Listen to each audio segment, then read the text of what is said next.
এই সাংবাদিক ৰূপী বাইদেউজনী টেটু ফালি ফালিয়ে নিউজ বনাইছে।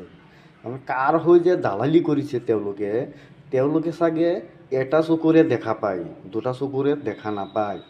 সেইকাৰণে এই টেটু ফালি ফালি নিউজ বনাইছে। 500 টকা দি অসমীয়া মহিলাক আঁঠু কঢ়ালে বদৰুদ্দিন আজমলে।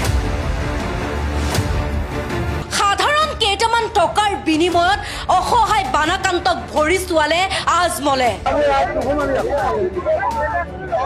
চকিত চাহাব বদৰুদ্দিন আজমল আৰু ভৰিৰ ওচৰত অসহায় জনতা।